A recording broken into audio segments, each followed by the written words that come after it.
Do it. Excellent. Hello, everyone. Welcome to the first ever live podcast of the Cutting Onions podcast with Matt Plapp. I've got Matt here. Matt is the CEO of America's Best Restaurants, has become a really good friend of mine, and had a chance to spend a couple of his episodes. I've been on his podcast, and it's been super fun, and I've learned so much from him. And we're here today to do a podcast to actually talk about his excellent new book. But I just wanted to introduce everyone to Matt. So Matt, thank you for joining me here on the Cutting Onions podcast. Hey, thanks for having me on. I love it. I'm excited. Absolutely. So I know I had a chance to read this book.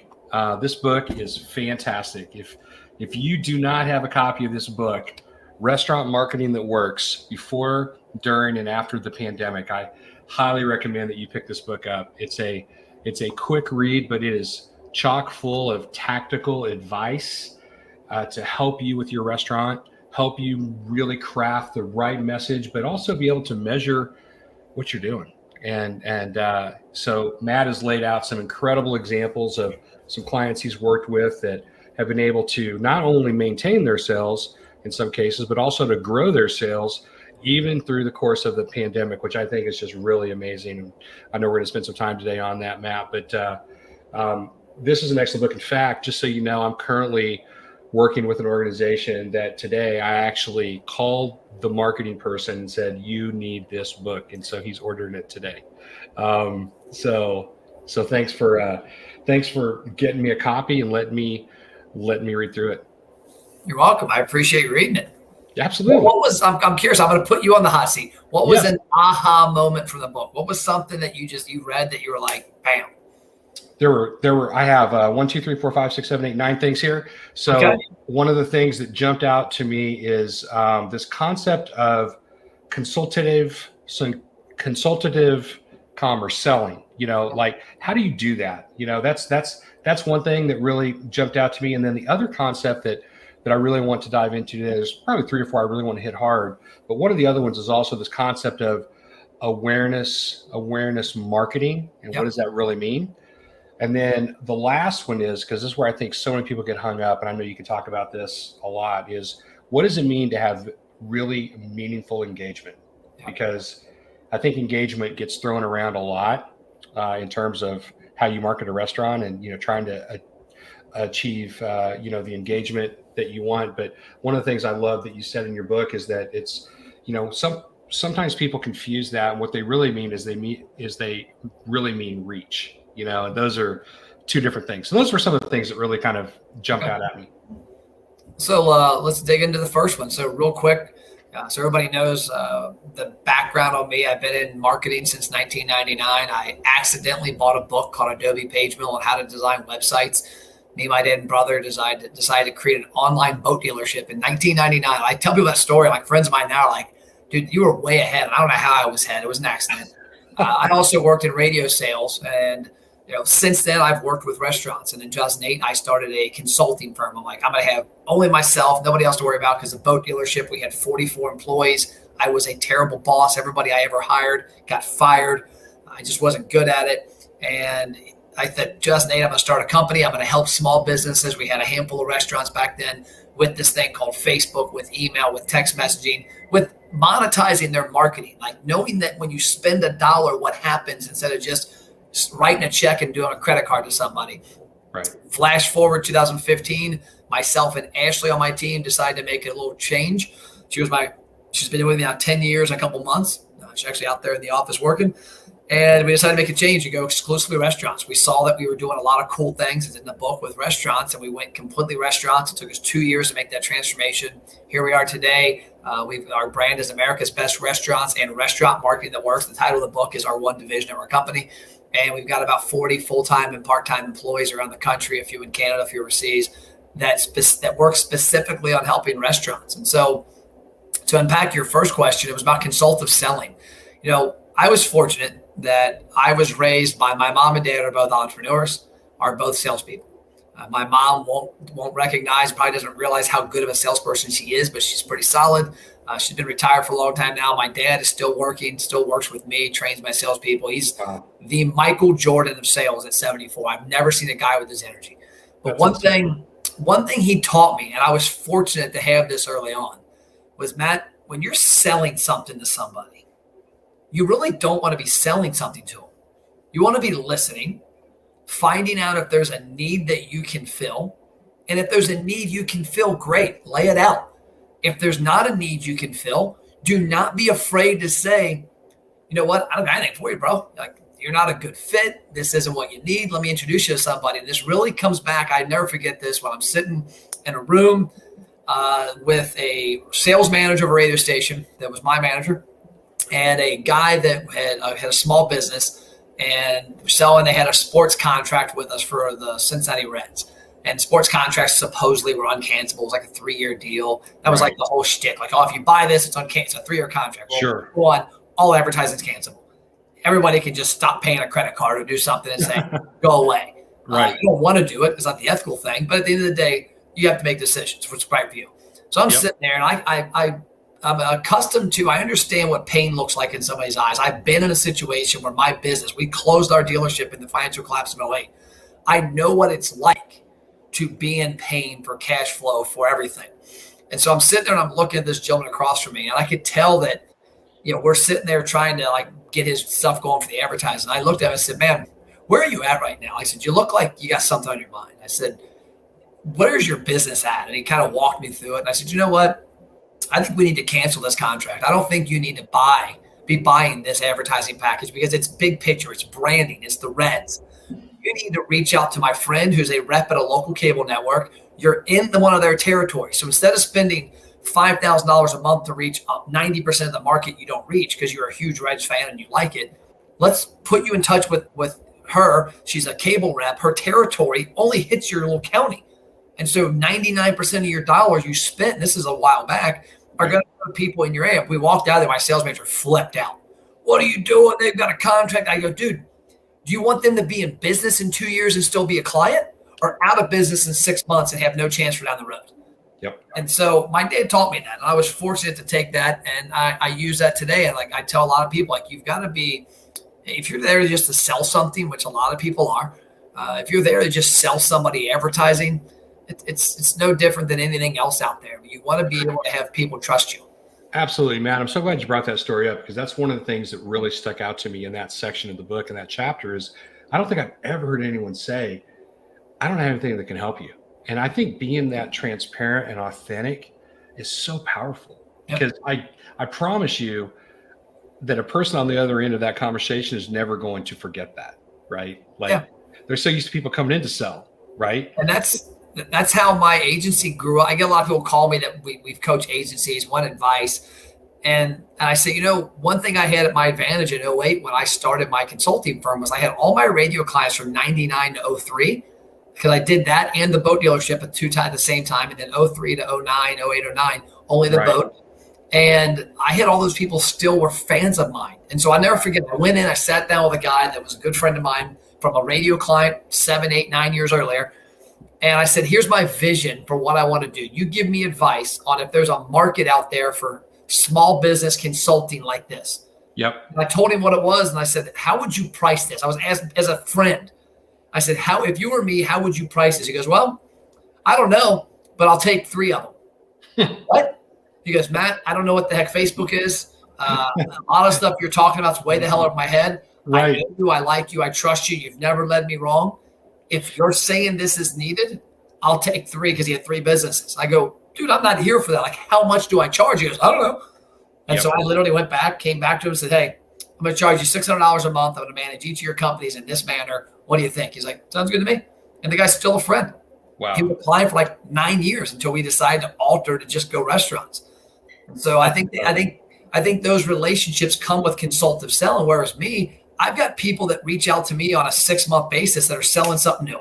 Hey, I'm at this direct mail company. Hey, I'm at this radio station now. Hey, I'm doing this Google pay-per-click. I had a guy the other day call me, no lie, and this cracked me up. He called me up. He's like, dude, you're not going to believe what we could sell you. I go, what? He goes, we have this thing called geofencing.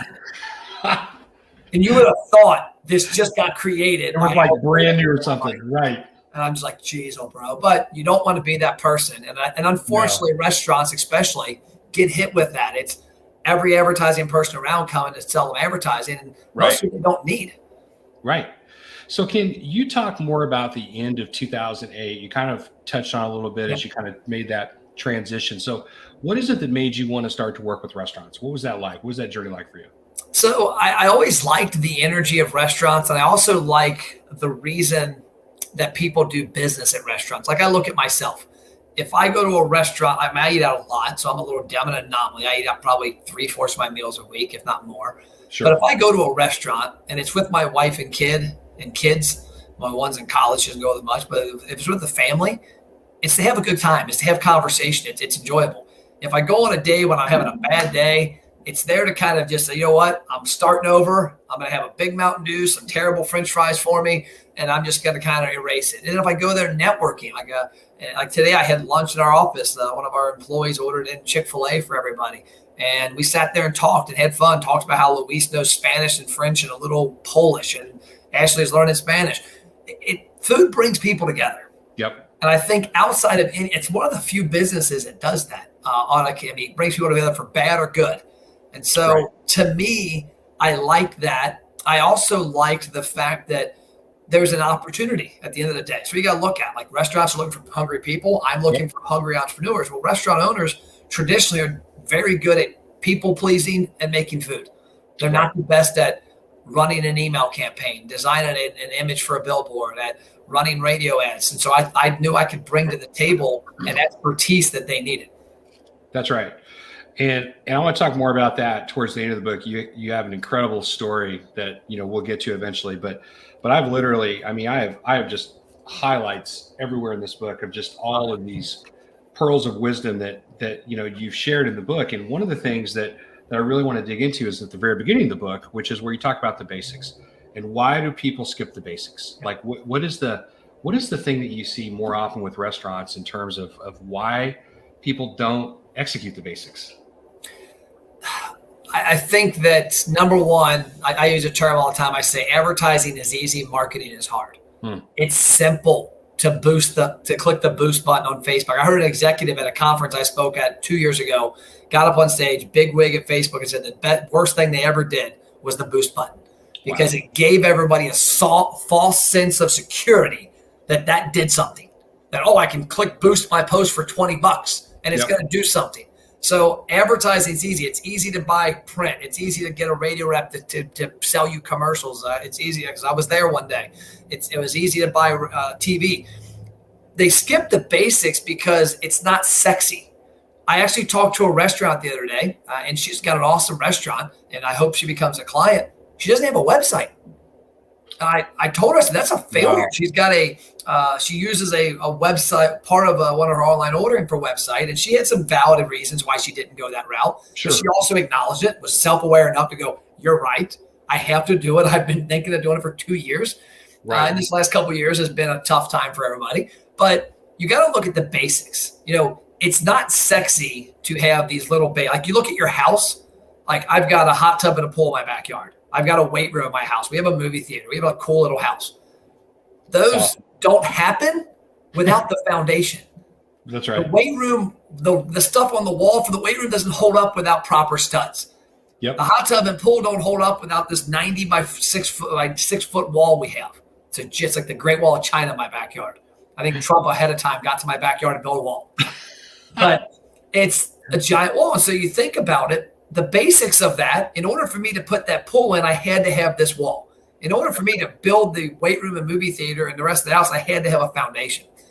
Right. Have you ever sat there and hung out with your foundation? No. You don't go in your backyard like, I'm going to turn around and look at the concrete wall and just admire it. You look at the woods and the pool. That's how marketing is. And when I always tell people, look at a cell phone. If I pull my cell phone up right now, I've got 1 bar of the possible 4 bars up here. I got 2 now. So there's 4 bars there. Well, the stuff that people really like is the 5th bar. They want to hear them. They want to hear their commercial on radio. They want to see their TV on their TV commercial. Everybody's infatuated. They want to go to a Cincinnati Reds game and see their logo on a billboard. But at the same time, they haven't really sat down and thought about what email campaign are they going to send every week for the next 52 weeks? Yes. Am I going to send, like we sent a campaign, I was looking at one of my managers yesterday, we're talking, and she pulled up one of our emails we sent. I was just random stuff because we send thousands of them. And this one was an email that went out about a contest with families that went out to women who have told us they're married with kids. It went to 300 and something people, not 6,000 this customer had. It went to 300. The inclination is everybody just clicks send email to 6,000 people. Right. We look at the message and say, why is this message important? What's the call to action? How is this going to impact the business? And who is it going to impact? It's not going to impact the single college students in the 6,000 person database. It's going to impact the 300 people that we know are specifically women that are married and also with kids and frequent customers. Right. So that's marketing, is sitting down and putting a very detailed plan, kind of like back in the day. Remember MapQuest back in the day when we didn't have businesses? And like I remember going to Myrtle Beach and my wife, when we were in college, seniors in college, I printed off the directions. I had all these sheets of paper. My dad's like, hey, there's going to be a giant sign, turn left there. That's what you need for your small business. You need to look at it and go, okay, is my website, number one, website and inside your restaurant. Is the inside of my restaurant, if somebody comes here, do I have my stuff together? Are my colors correct? Are my logos there? Are my menus not on a Word document? I mean, how many restaurants do you see? I see a lot that open up an awesome concept and the day before they're like, oh crap, we didn't print menus. Oh, let's just go to Word. And like there's a science behind creating a menu. Absolutely. And so the basics to me are, do you have your four walls intact so that when somebody walks in, like this business we've got here, if I were to walk out and show you, you can go to deepworkspace.com. I uploaded a new video today. You'll see it's very well put together. It's branded, it's orange, it's blue, it's got cool graphics, it's got a bunch of stuff. We didn't open up until it was done, which was yesterday. I didn't market it and say, hey, come check it out. You can come join this, a shared workspace. And by the way, restaurant owners and operators and managers can come have a space here for free. We opened it up to where the shared workspace is free for people in the industry. But look in your four walls as your basics. Your website. Yep. Does your website suck? If it sucks, fix it. Yep. Facebook is a basic one. Are you actively having conversations on Facebook on a daily basis? Like some people want to go, hey, I'm going to do Facebook, Instagram, TikTok, Snapchat, LinkedIn, and YouTube. I'm like, why? You want to suck at all 5 or 6? Why don't you dominate one and then stack them? And so I think the basics from that standpoint are the things that aren't sexy. Yeah. Great pictures of your food, a great website, not having a PDF menu. I'll tell you one big one, Bobby, that is skipped by 99% of restaurants. Saying thank you to positive reviews online. Oh, so incredible. Absolutely. I couldn't agree more. I just had this conversation yesterday with the same marketing person I'm talking about. And that's something that we have been very hit and miss with. And we understand that that's part of the engagement, right? That's part of the conversation that you have to engage in with the guest. I mean, It's so incredibly important. I mean, imagine if you walk in here, let's say you get here this fall and you come speak at some events here, and you come to the front doors and you see me and you go, this place looks awesome. And I just walk by you. You'd be like, thanks, bro. Sure. Well, that's what most restaurants are doing online. And that's a basic. That is a 101 is that somebody got on. I saw one the other day where somebody got on there and said, hey, we were at your restaurant. Catherine, the server, was unbelievable. We love the chicken parmesan. You guys rock. Nothing. The owner should have been on there or somebody saying, you're right. Catherine is gold. She's been here 3 years. She's dedicated to the customers. And that chicken parm is my grandmother's recipe that she threatens everybody with if we tell about it. You know, and then you just literally, it goes back and forth. And also the algorithms see that. Yes. Facebook, Google, YouTube, they all Yelp. They all see when you conversate instead of ignore. And this may not be true, but in my heart, I feel like it's true. I feel like it's almost as important to acknowledge the positive reviews as it is the negative reviews. Right? I think it's 10 times more important. I mean, I think it's so much more powerful. I mean, because you know that people are going to tell those folks about the engagement that they had with you. They just are. Yep. They just are. And then those actually do cultivate the relationships that, you know, you want to have with people. And you mentioned earlier to one of your questions about awareness marketing. Yes. I had a guy that I know told me this a long time ago. He was looking at what we do for their business. We do their email, their text, their Facebook, their Instagram, Yep. ads online and messages, all this kind of stuff. And he goes, Matt, and we have a lot of it, like you see, it's tracked. I said, he's like, I don't care about the redemptions or the tracking. He's like, here's why. I know that if enough people see my logo on their phone more times than they did last year, it's going to lead to more visits. If last year they saw my logo and our company name 50 times, and this next year with your help and your team's help, they see it 100, it is going to drive visits because they like me. They like our product. Well, think about the review part. You're trying to get awareness. People get notified when you reply to their review. That's right. And especially if you ask them a question. Hey, just curious, what was something that stuck out about our restaurant that you really enjoyed outside of Karen and the Parm and this and that? And then they answer it. Hey, if you send us an email at this address, I want to give you a gift card to bring a friend in that's never been here. Would you do that for me? I know a guy that does that. Every positive review has a conversation. The owner himself does. He spends a couple hours every day doing this because he's like, Matt, RGAs, revenue generating activities. How do I generate revenue for my restaurant? I get more awareness. How do I get more awareness? I get engagement. You mentioned that earlier. And so in this case, he literally conversates in his reviews and then and even Facebook and Instagram posts. And then he says, hey, shoot me an email at this address. I want one commitment. I want to give you a free meal. As long as you bring a friend with you, they can enjoy it with. I love it. As I think about my early career with Chipotle, and, this was before the days of Facebook, Instagrams, there just wasn't any of that. Yep. And I think I mentioned on your podcast a little while back that, it was that grassroots mentality that helped us when, we didn't have a lot of money. A lot of people don't think about Chipotle as not having a lot of money, but there was a time where we just didn't have a lot of money. So I don't know if I told you this, but I knew that firsthand because there was a lady named Kay Sterling in Cincinnati, Ohio, who was a former ad person, had a small agency, and she did PR for this place called Chipotle, which had one location on the University of Cincinnati's campus. And you know what she did? She gave me a stack of gift cards this big. Yes. She said, hey, whatever you can get us on the radio. I'm like, you know what? Every week I'll come here. I'll take back burritos and tacos to the studio. And I look back now and I'm like, you just said that. It just clicked in my head. I ate free at Chipotle as a consumer for probably 3 to 4 days a week for a year. Absolutely. And every time I did it, I took somebody with me. I took food back to the radio station. And this is the first time I've actually kind of thought of that. But Chipotle, I remember telling people about Chipotle. Like, what is Chipotle? Where? I'm like, it's on UC's campus. I don't go over there. I'm like, I don't know. Maybe they'll get bigger. I have no clue. I mean, I heard they're exactly. Or whatever. And here it is now. They're everywhere.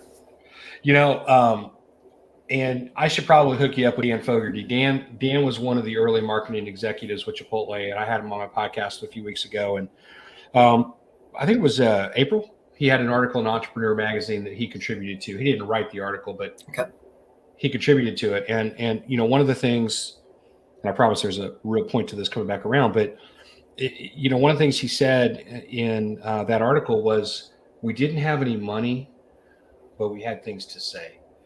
And I think about those early days, at Chipotle and the grassroots and handing out the burrito bucks like you got, and taking food to the radio stations and all of those things, right? It just an incredible way to do it. But I think that there are restaurant companies, and I don't know how you feel about this, but I think with the advent of Instagram and social media and Facebook and all these things, I think sometimes people get really lazy about how they use those tools, right? There's so much more available now for restaurants to market their restaurants. And that's what you teach people how to do in this book. And that's what I love that, because one of the things like quantitatively you do is in your book, you lay out a $1,269 investment and you split it out into 5 different areas. And you actually show examples of how each of those areas contributed to the sales, and to reach. So, can you talk about that a little bit? And just I guess that's kind of a 2-part question is, what is it that keeps people from embracing this the way they need to and really utilize? Because I think you're right. I think sometimes companies put an ad on Facebook and they think, okay, that's it. I put my marketing on, but they don't really understand what that reach is. They don't really have anyone to help them understand the impact that they're actually having through that. So What can we So, do to help people understand that? so the first part of that is I use this example a lot. I've got a house. I had a realtor that showed it to me. I had a mortgage guy that got the mortgage on it. I had a title place I went to. I have a real estate. I have a insurance person. Imagine if I never got to see the house, but I was paying for it. Mm. And how I would like, hey Matt, hey Bobby, you've got a house. It's beautiful, man. It's awesome. That is advertising to most restaurants. Right. They have never, except for some couponing, which I'm not a fan of couponing the way it's traditionally used. Absolutely. They've never seen a marketing campaign waterfall.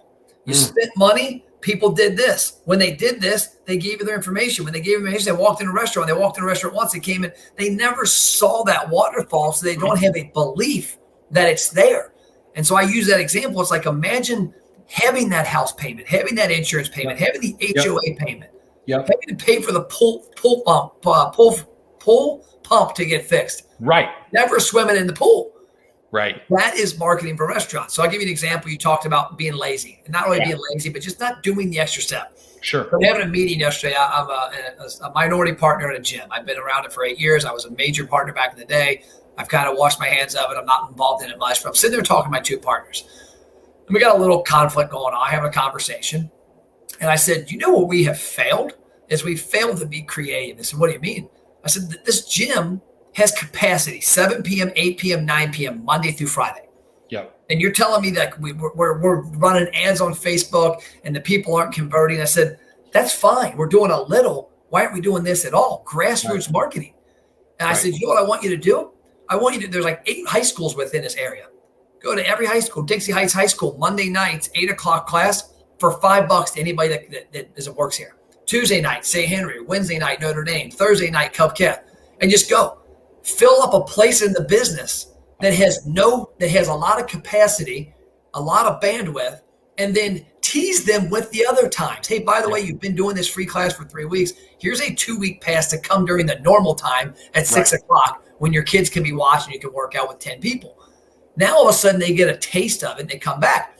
I had an idea for restaurants. I've got a billion ideas for restaurants, and I love the idea part of it, but a lot of restaurants think I'm crazy. I'm like, I had one restaurateur who was talking about it. He's like, what can we do different? I said, give back. Let's do a menu Mondays. He's like, what's menu Mondays? I go, I don't know. I just thought of it. Here's what it is. Menu Monday is where you're going to invite 300 to 400 customers. Your bartenders hand stuff out, emails, texts, some Facebook, some Instagram. You're going to invite them in to try out items on the menu. Have servers going around with a plate, chopped burger into 4 places. What do you think of this? Yep. Sell them some beer, let them eat some food. There's no strings attached. They don't got to buy anything. Yep. Why are you doing this?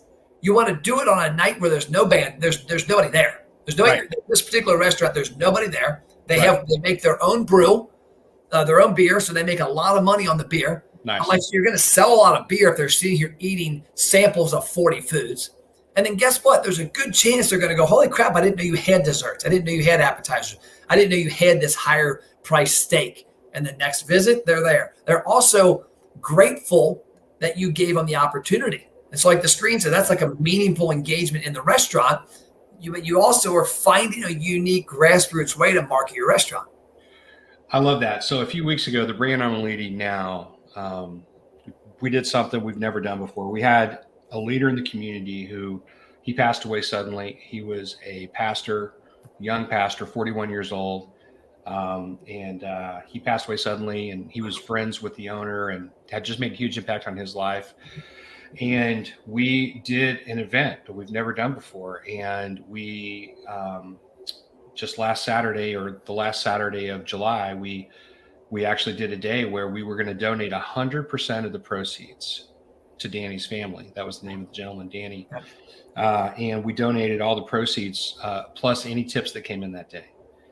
And what you're saying about getting people in and letting them experience what you have, like, we did this for Danny's family. It wasn't, we wanted to do as much as we could that day. We wanted to do as much volume as we possibly could for his family, but we knew we'd be connecting with people who had never been into the restaurant before, who had never been to Unforked before.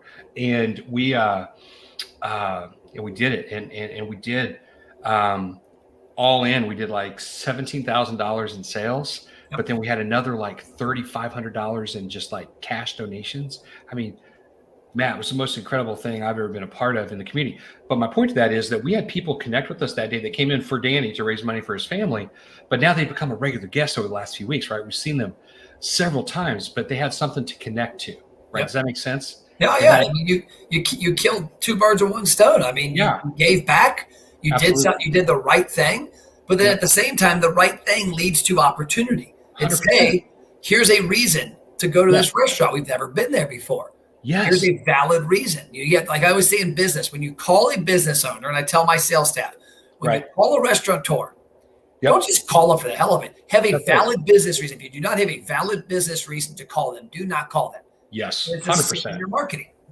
Totally agree. Can you talk about this concept you have on page 12 of the book, which I love, is this concept of long-term nurture? Can you kind of talk about that a little bit? Yeah. So real quick, you mentioned where I waterfall. I talked about the stats. Yes. That's the case study on page, I think it's like page 71, putting it all together, chapter 11. I actually jokingly was going to say, this is chapter 11 to keep you out of chapter 11. It's so good. So I want to talk about this because there's a part in this chapter of putting it all together. In fact, since we're here, we're going to go and talk about it right now. So you tell this story, and I've experienced this in the past as a consultant where, which, by the way, this will cover the meaningful, the nurturing. Yes, absolutely. One of the things that I loved that you told the story, and I've certainly seen that. You were on a call. You had a group of operators on this call, franchisees of a client that you were working with, and you received the feedback that they didn't need to do any of the stuff that you were saying because they could already do it. And I think a lot of times consultants in a lot of different fields, and certainly your experience that I've experienced, and kind of in my head, when I read that, I was just like, well, then why aren't you doing it? Right. So I just wonder if you could talk about that a little bit, because I think that's something that people say a lot, like, well, yeah, I can do that. Sure. I mean, that's easy, but I mean, I've got a friend that has a 6-pack and doesn't have any sag in his chest. Right. He can run miles in 6 minutes. Right. I can do that. Well, why the hell aren't you? And it's the same thing. I've had restaurants tell me, like, it's a delicate balance, because what happens is, I had a conversation with a restaurant a couple weeks ago, about 2 months ago, actually, and they had their marketing person on there, and they had the owner of the locations. They had a couple other locations in there. Sure. And they're like, well, yeah, we're going to try this on our own. And I'm like, think of the irony of that. Why do people eat out? Like, you're in the business of helping people not cook shitty food at home. Right. That's right. Exactly. Why don't you work? When I hear it, it's just, to me, it's the most ironic thing ever. It's kind of equivalent to me. I saw this morning, my charge came out on my card this morning for a company out of Canada. Andrew's company handles my Facebook ads. I have a team that does Facebook ads, but guess what? They do them for restaurants. Andrew does them for businesses, B2B. We've got people we pay to do what we can do, but they can do it better. And a lot of times doing it better is the fact that that's what they focus on. Restaurants, I hear it all the time. Oh, we have somebody who handles our social media. Cool. You should.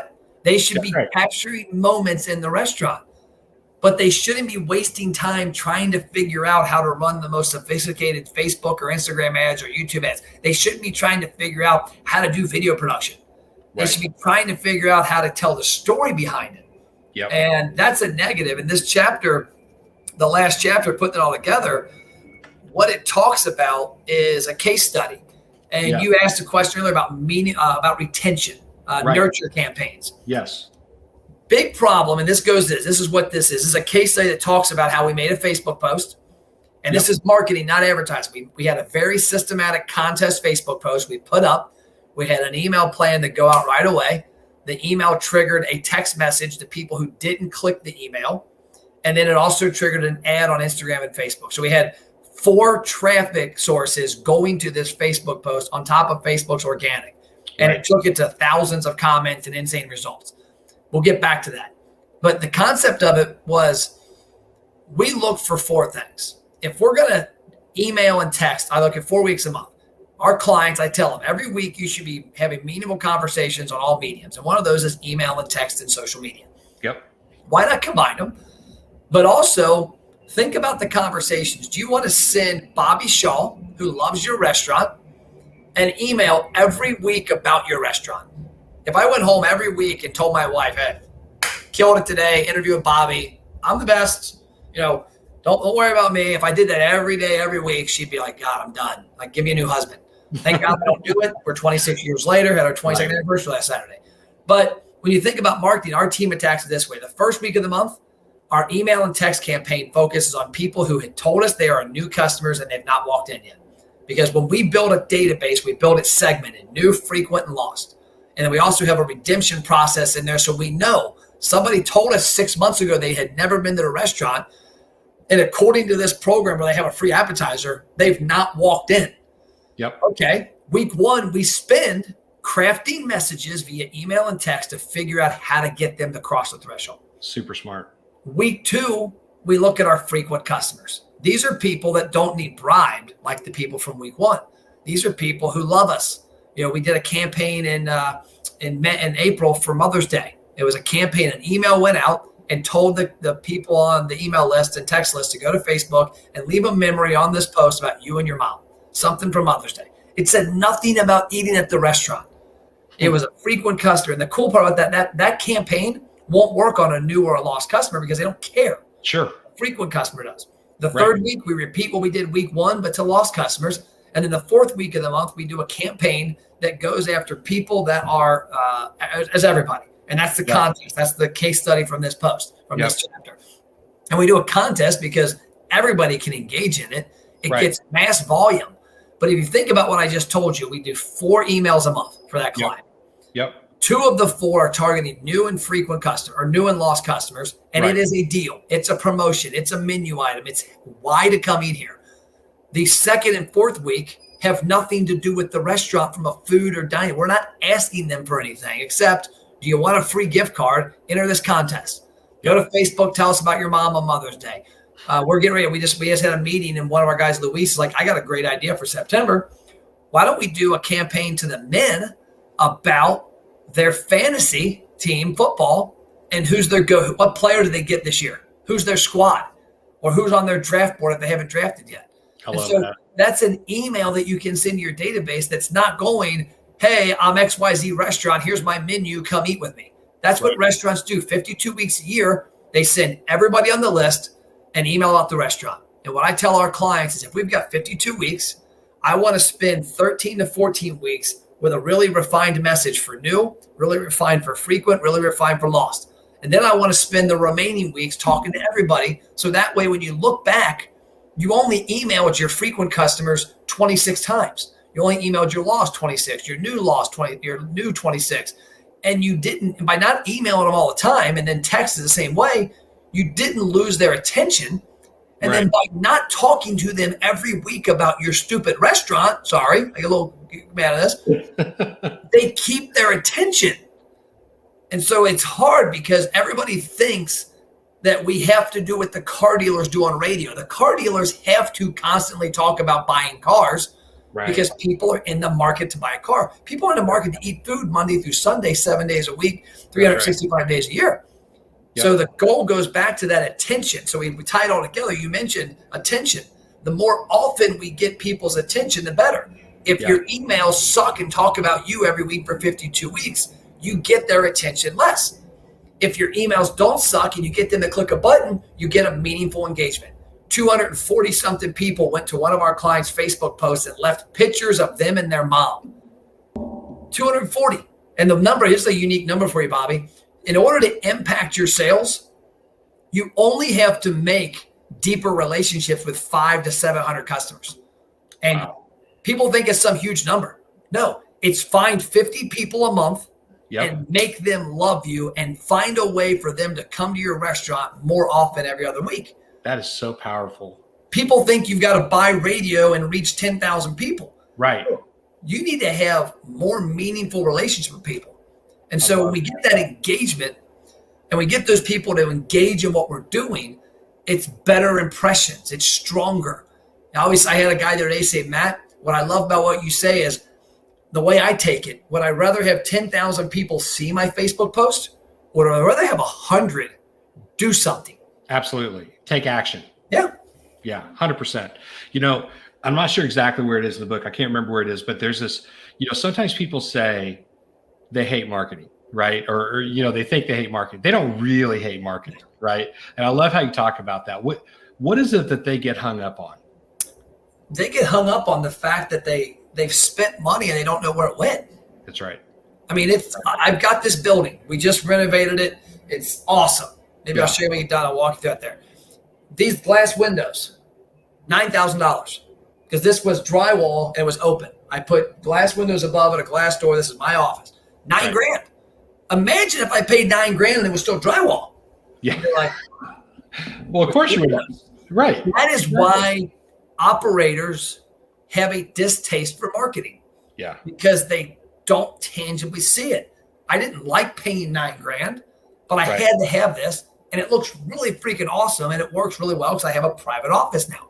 Yes. And so if restaurants can get to a point like in this last chapter, I talk about that this client in 7 days got 2,000 campaign engagements on their Facebook post.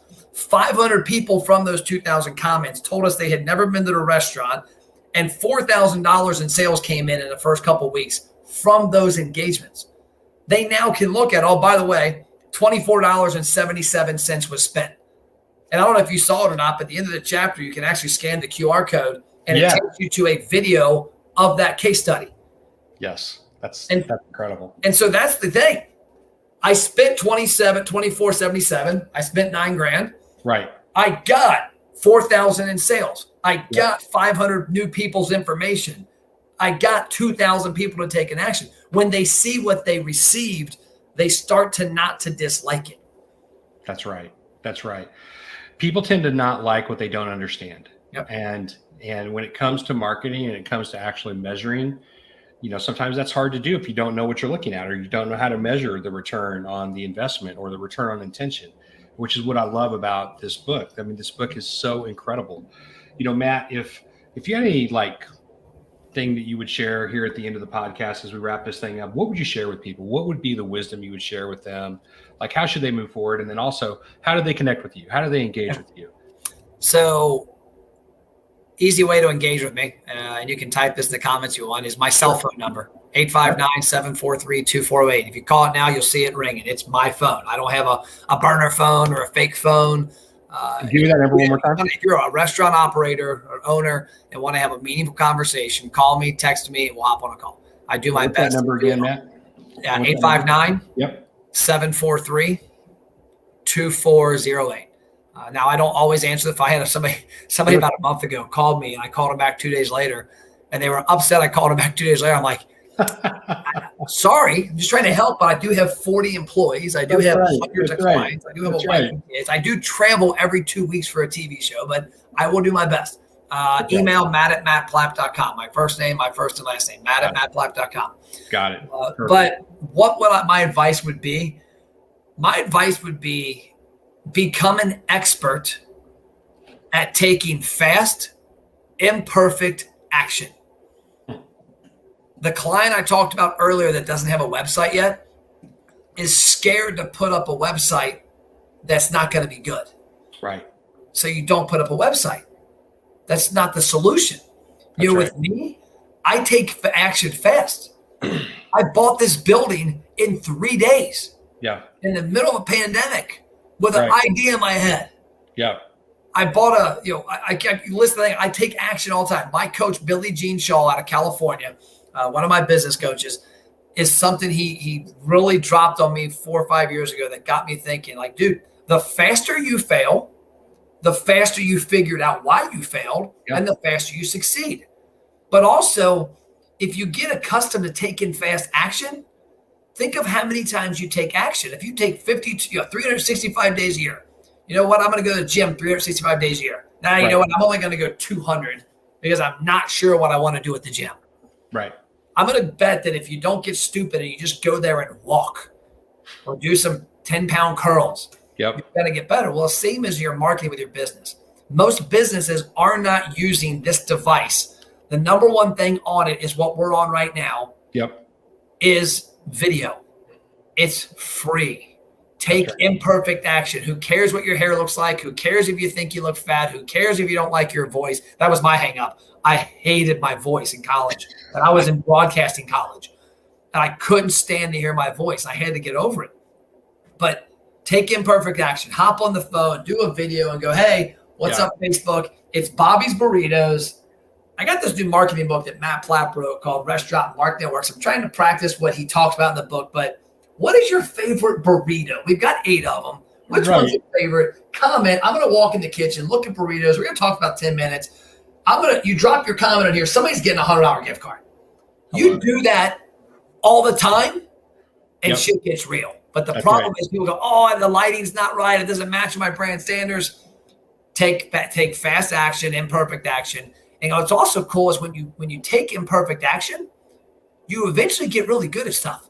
My first ever Facebook Live, I had no viewers, 0. I remember doing it, looking like you've got a thing on yours up in the left that tells you how many people are viewing. Yeah. I've had videos all the time, and I've got a pretty good following. They have 0 views now, like when they start. Nobody's watching for whatever reason. And it hurts. Like, oh my God. But I keep going. And then I look back a month later, there's 200 views, 50 views. 2,000. I got one that had like 8,000 views. I'm like, man, what did I say in there? Like give away money? Right. But you've got to take action. So that would be my parting words. Take fast action. The book is on Amazon right now. It's on there for like $25, but any day it's going to change to like $6. It's supposed to happen 2 days ago. That's why I was doing these, but it's going to be on there. So I would implore you, go on there, buy the book. I promise it's gold. You'll love it. It's enjoyable. I put my heart and soul into this. And last thing, the title, Before, During, and After the Pandemic. That originally was Back to the Basics. And my publisher called me and said, hey, what have you changed since the pandemic? I go, what do you mean? He's like, with all your marketing for restaurants, you have hundreds of restaurants. You guys have all sorts of restaurants. Surely you had to pivot all of your tactics. So I said, you can change a thing. What worked before the pandemic worked during and will work after. Get people's attention. Get them to engage, get their information, have valid conversations with them. It's the same as it was 10 years ago, 20 years ago, 30 years ago. Is it going to be in 10 years? So that's why we changed the name of the book to Restaurant Marketing That Works, Before, During, and After the Pandemic. I absolutely love this book. And if you're in the restaurant business, and even if you think you don't need marketing help, get this book because I promise you're going to learn a ton. I've been in this business for 36 years, and I learned so much from reading this book, and I'm already sharing that information. Matt, thank you so much for making the time to be on here today and for sharing all this wisdom because it's incredible. It's at no time more so than now do we need this type of information out of the marketplace. So thank you very much, man. Cool. Thank you. See y'all. Yeah, thank you. Bye. Bye.